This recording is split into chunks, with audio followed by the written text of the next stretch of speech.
The react course के इस तीसरे क्लास में हम प्योर रिएक्ट रॉ जावास्क्रिप्ट के साथ सीखेंगे, जहां हम ना कोई कंपाइल स्टेप यूज करेंगे, ना कोई JSX, ना कोई बेबल ट्रांसपाइलर वगैरह, ना कोई वेब पैक, पार्सल, बंडलर वगैरह कोई भी टूल यूज नहीं करेंगे। सिर्फ एक पेज पर कुछ जावास्क्रिप्ट, ताकि आगे हम जो स्क्रिप्ट्स और टूल यूज करेंगे वो आपको कोई मैजिक ना लगे। आपको पता हो कि बिहाइंड द सीन्स रिएक्ट किस तरह वर्क करता है। तो चलिए फिर चलते हैं अपने कंप्यूटर के स्क्रीन की तरफ।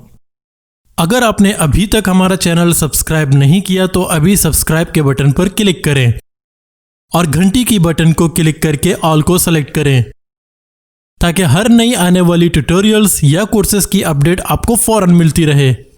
सबसे पहले हम अपने प्रोजेक्ट के लिए एक फ़ोल्डर क्रिएट करते हैं। तो मैं यहाँ पे एक फ़ोल्डर क्रिएट करता हूँ, न्यू फोल्डर, और इसको मैं नाम देता हूँ प्योर रिएक्ट क्रिएट।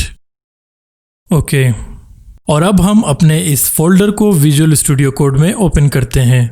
मैं यहाँ से विजुअल स्टूडियो कोड ओपन करता हूँ और open folder, desktop, pure react. Okay, तो मेरा प्रोजेक्ट यहाँ पे विजुअल स्टूडियो पर ओपन हो चुका है, आप देख सकते हैं प्योर रिएक्ट के नाम से। अब एक और फोल्डर हम क्रिएट करते हैं अपने प्रोजेक्ट के अंदर और इसको नाम देते हैं SRC। तो यहाँ से मैं न्यू फोल्डर का बटन क्लिक करता हूँ अपने प्रोजेक्ट के फोल्डर के सामने ही मेरे पास ये फोल्डर आ रहा होगा, न्यू फोल्डर का बटन। तो इस पर मैं क्लिक करता हूँ और देता हूँ नाम इसको SRC और एंटर कर देता हूँ। SRC के फोल्डर में हमारे सारे सोर्स कोड की डेवलपमेंट होगी। आप चाहें तो कोई और नाम दे सकते हैं या अपनी फोल्डर स्ट्रक्चर जैसे बनाएं, लेकिन ये फोल्डर स्ट्रक्चर का तरीका स्टैंडर्ड है रिएक्ट प्रोजेक्ट के लिए।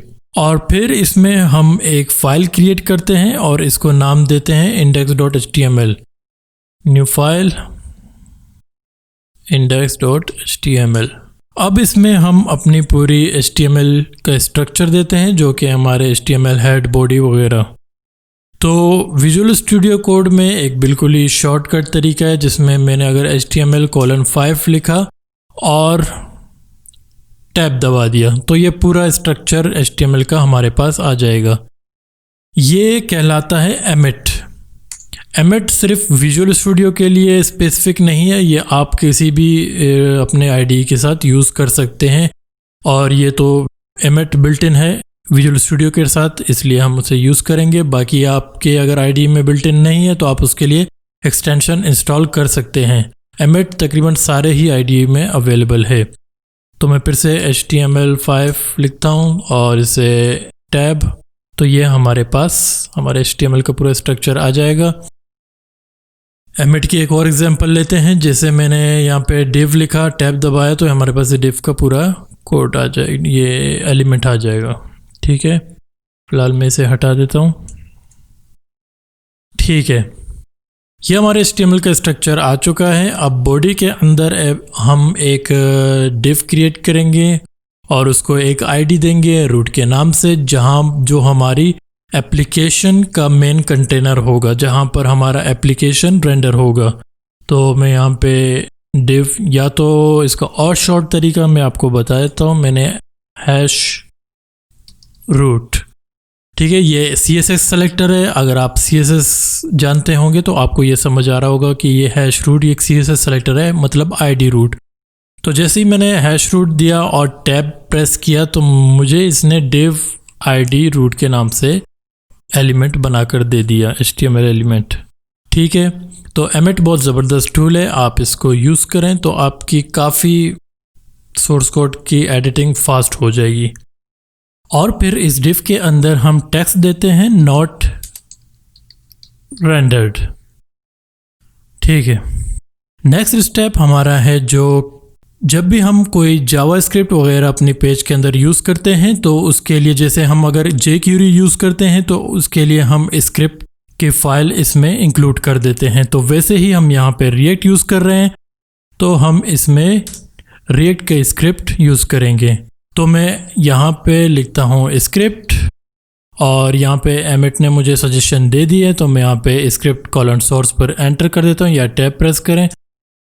तो यहाँ पर सोर्स में हम अपना सबसे पहला स्क्रिप्ट रिएक्ट का दे देते हैं, जो कि आप टाइप करें https://unpkg.com/react@16/react.development.js। और अब हम दूसरा स्क्रिप्ट देते हैं, वो आप टाइप करें https://react-dom@16/umd/react-dom.development.js। और आखिर में हम अपना कस्टम स्क्रिप्ट यहाँ टाइप करेंगे। तो सबसे पहले मैं आपको ये क्लियर कर दूं कि आपके जहन में ये आ रहा होगा या नहीं आ रहा होगा, लेकिन फिर भी मैं क्लियर कर देता हूं कि यहाँ पे हमारे पास दो रिएक्ट के जावास्क्रिप्ट की फ़ाइल हैं, एक react.js और react-dom.js। डेवलपमेंट हमारे डेवलपमेंट के लिए हम यूज़ कर रहे हैं। तो आपके जहन में ये आ रहा होगा कि हमने दो अलग अलग फ़ाइल क्यों दी हैं, ये रिएक्ट ने एक ही जावास्क्रिप्ट की फ़ाइल में सब क्यों नहीं किया। तो मैं आपको बताता चलूँ, रिएक्ट की और भी लाइब्रेरीज़ हैं, जैसे आपने सुना होगा मोबाइल डेवलपमेंट के लिए रिएक्ट नेटिव, और भी लाइब्रेरीज जैसे रिएक्ट 360 VR वगैरह डेवलपमेंट के लिए। तो रिएक्ट लाइब्रेरी है वो तमाम प्लेटफॉर्म में सेम रहेगा। हम रिएक्ट मोबाइल एप्लीकेशन के लिए भी यही यूज़ होगा, वेब एप्लीकेशन के लिए भी यही यूज़ होगा, और बाकी तमाम प्लेटफॉर्म के लिए यही सेम रिएक्ट यूज़ होगा। लेकिन जो सेकंड ऑप्शन है वो है हमारा रेंडरिंग ऑप्शन, कि हम अपने रिएक्ट का एप्लीकेशन कहाँ रेंडर कर रहे हैं। तो वेब एप्लीकेशन के लिए हम यहाँ पे रिएक्ट डॉम यूज़ करेंगे, और मोबाइल एप्लीकेशंस के लिए हम रिएक्ट नेटिव यूज़ करेंगे। और रिएक्ट लाइब्रेरी जो कि तमाम प्लेटफॉर्म में एक ही रहेगा, सेम रहेगा, तो सिर्फ चेंज होगा तो हमारी रेंडरिंग लाइब्रेरी। ठीक है, उम्मीद है यहाँ तक आपको समझ आ गया होगा। इसीलिए ये दो अलग अलग फाइल्स हैं, जो कि रिएक्ट है वो तमाम प्लेटफॉर्म्स के लिए सेम है, और जो हमारी रेंडरिंग लाइब्रेरी है जैसे रिएक्ट डॉम हमारे वेब एप्लीकेशंस के लिए है, और रिएक्ट नेटिव हमारे मोबाइल एप्लीकेशंस के लिए है। और ये सेम रिएक्ट लाइब्रेरी शेयर करते हैं तमाम प्लेटफॉर्म के लिए।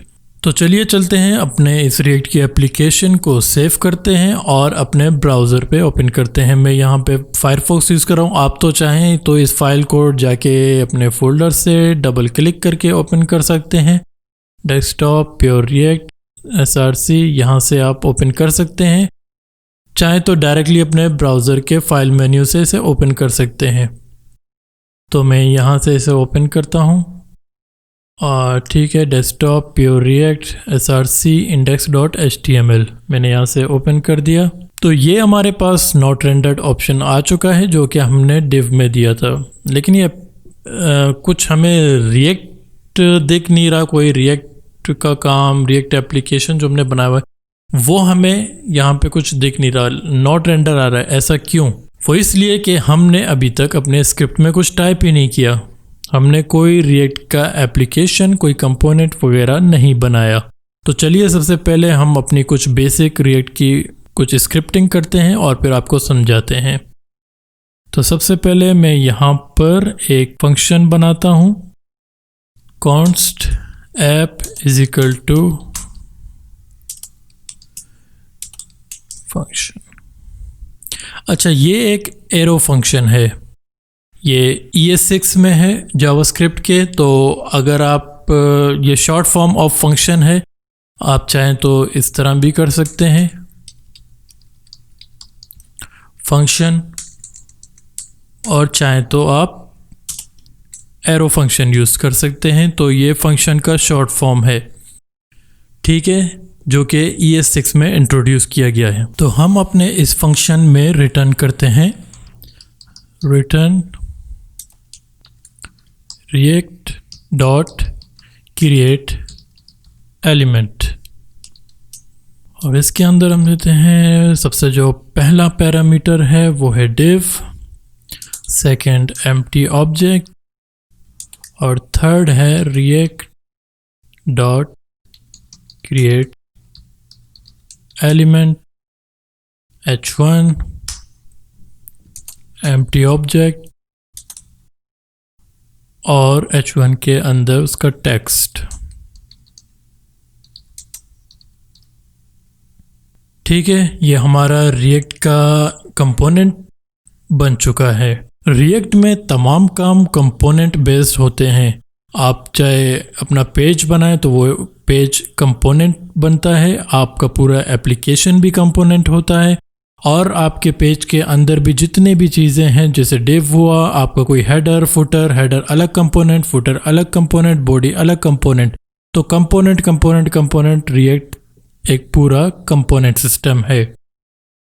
तो हमने अपने एप्लीकेशन का एक कंपोनेंट बनाया जिसमें हमने रिटर्न किया div react.createElement के ज़रिए, और फिर उसके अंदर हमने एक h1 बनाया जिसमें टेक्स्ट दिया heading 1। अब नेक्स्ट हम जो करेंगे वो अपने इस कंपोनेंट को अपने पेज पर रेंडर करेंगे, जो कि हमारे इस div के कंटेनर के अंदर।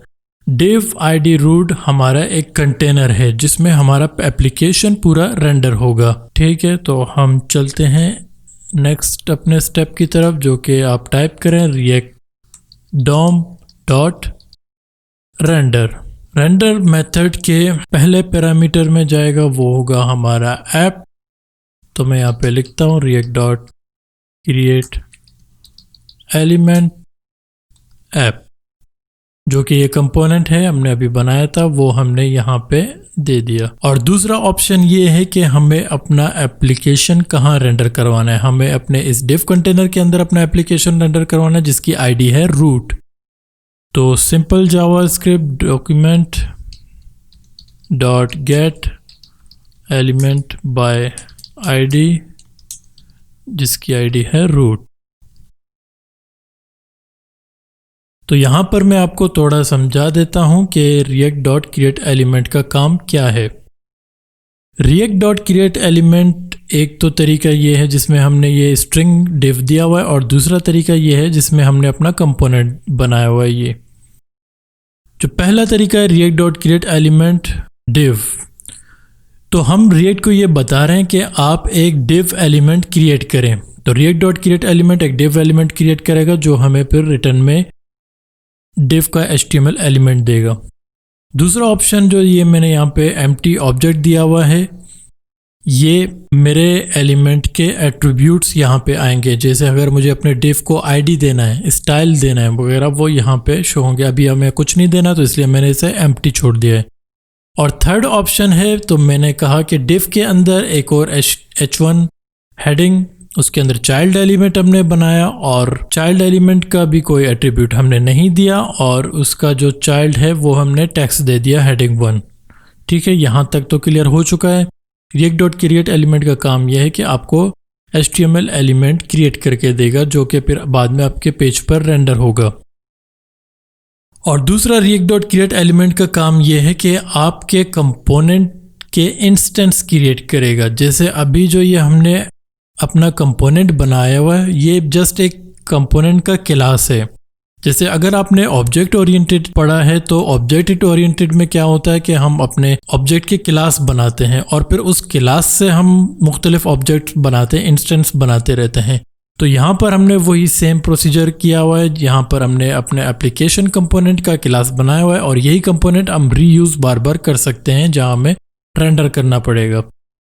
ठीक है, जैसे अगर मैं आपको एक और मिसाल दूँ, एक लिस्ट ऑफ प्रोडक्ट्स हैं मेरे पास।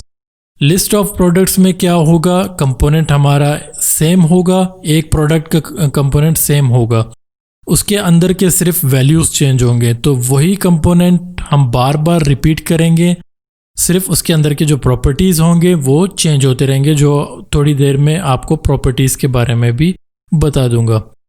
तो react.createElement क्या कर रहा है, यहाँ पे हमारे एप्लीकेशन का एक इंस्टेंस क्रिएट कर रहा है और फिर उसे रेंडर करेगा जिसमें हमारे पास ये पूरा div और h1 के एलिमेंट्स हैं। और दूसरा ऑप्शन ये बता रहा है कि हमें रेंडर कहाँ करना है, हमें रूट div कंटेनर के अंदर जिसकी आईडी है रूट।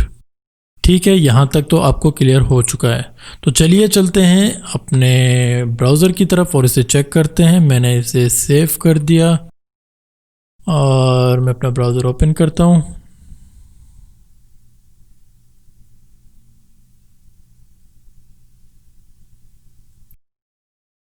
ग्रेट, ये हमारे पास हेडिंग 1 आ चुका है जो कि हमने रिएक्ट से रेंडर किया था। तो अब मैं इसको अगर यहाँ से इंस्पेक्ट एलिमेंट करूँ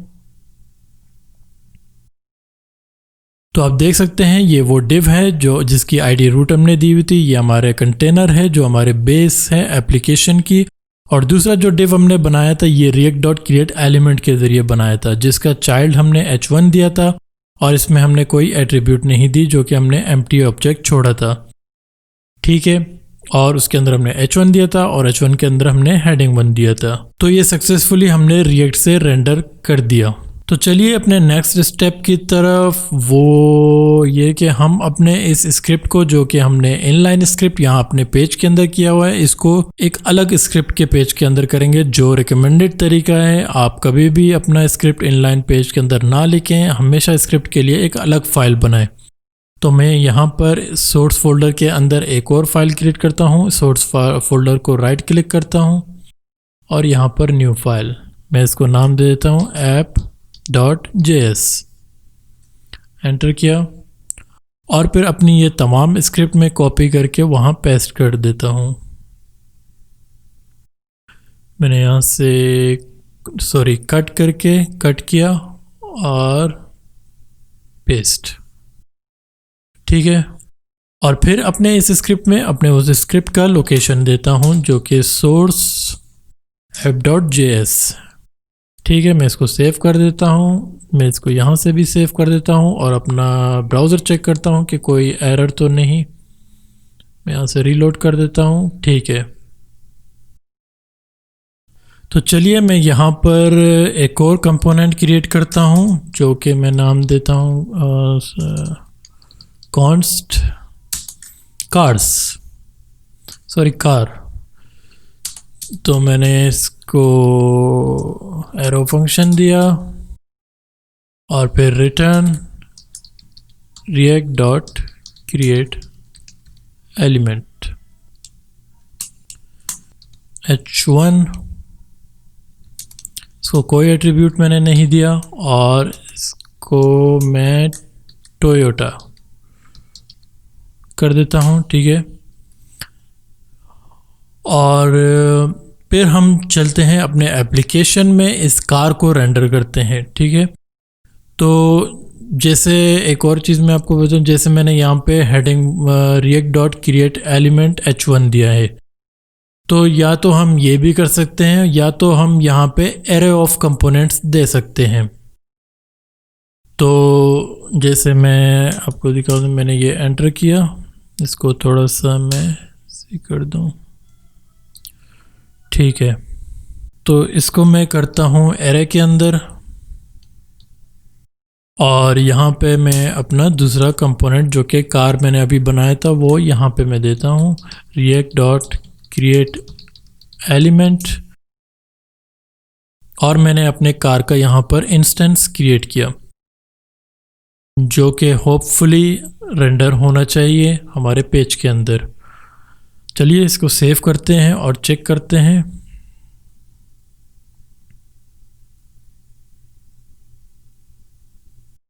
ग्रेट, आप देख सकते हैं कि हमारे पास हमारा पहला हेडिंग आ रहा है और दूसरा हमारा कंपोनेंट जो कि कार का हमने बनाया था वो भी रेंडर हो चुका है।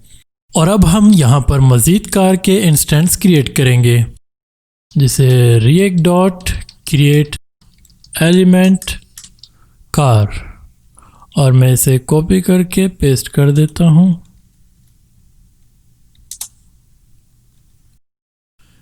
ठीक है, मैंने यहाँ पर कार के 3 इंस्टेंस क्रिएट किए, एक ही कार के क्लास को यूज़ करते हुए या एक ही कंपोनेंट को यूज़ करते हुए।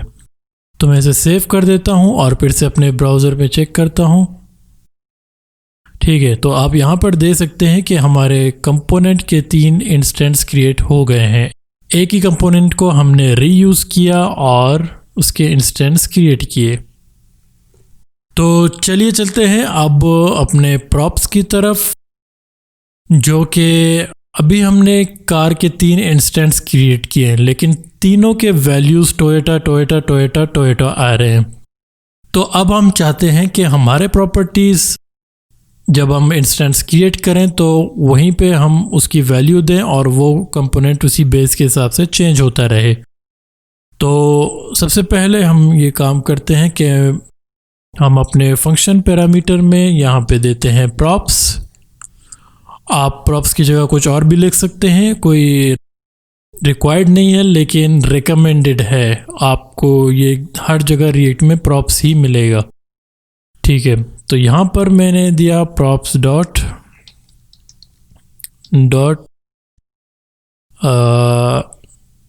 कंपनी। ठीक है, तो जो भी प्रॉप्स ऑब्जेक्ट के कंपनी के फील्ड के अंदर वैल्यू होगा वो हमें रेंडर दिखाई देगा। अब हम जाएंगे यहाँ पे इसके दूसरे ऑप्शन की तरफ, जो कि यहाँ से हम प्रॉप्स ट्रांसफ़र करेंगे। तो मैंने दिया कंपनी, जो कि ऊपर मैंने प्रॉप्स डॉट कंपनी दिया हुआ है, इसलिए मैं यहाँ पे कंपनी कॉलन टोयोटा, और दूसरे वाले कंपोनेंट में भी मैंने दिया कंपनी कॉलन कोरोला। मैं इसको एंटर करके नीचे कर देता हूँ ताकि इजीली आपको दिखाई दे। और इसके भी ऑप्शंस में मैंने दिया कंपनी कॉलन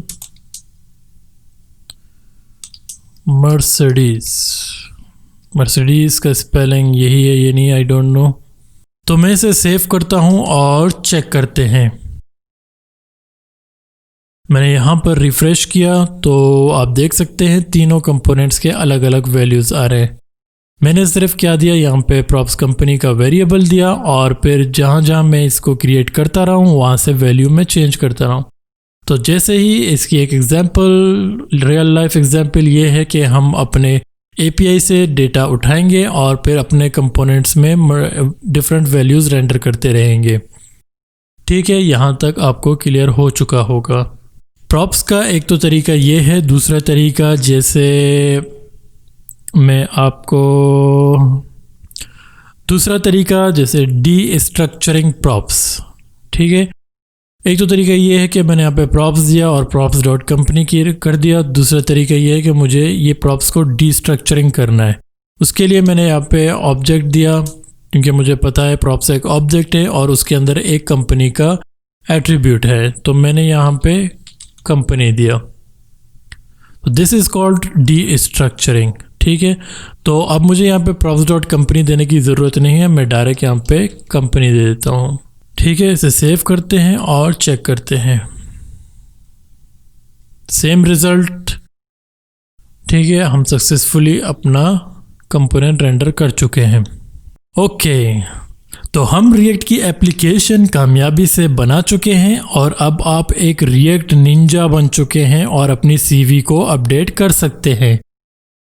मजाक कर रहा हूँ, लेकिन सीरियसली कहूँ, रिएक्ट के ऐप मोस्टली इतना ही है, बाकी सब फिर स्टेट, इवेंट्स, राउट्स और लाइफ साइकिल्स वगैरह हैं। वैसे हम रिएक्ट की एप्लीकेशन इस तरह नहीं बनाते, अगर इस तरह बनाए तो हमारी एप्लीकेशन काफ़ी कॉम्प्लेक्स हो जाएगा। जैसे रिएक्ट डॉट क्रिएट एलिमेंट एक के अंदर दूसरा क्रिएट एलिमेंट दूसरे के अंदर, तो काफ़ी ये कॉम्प्लेक्स हो जाएगा और एक वक्त आएगा कि हमें अपना एप्लीकेशन का कुछ समझ नहीं आएगा। और अगर कोई बड़ा प्रोजेक्ट हम बनाएं, ये बस आपको रिएक्ट की बेस समझाने के लिए था, ताकि आपको समझ आ जाए कि बिहाइंड द सीन रिएक्ट किस तरह वर्क कर रहा है बगैर किसी टूलिंग, ट्रांसपाइलिंग, कंपाइलिंग वगैरह के। तो चलिए अब कुछ मज़ेदार रिएक्ट की एप्लीकेशन बनाते हैं काफ़ी टूल्स की मदद से जो हमारे लिए फ्रीली अवेलेबल हैं।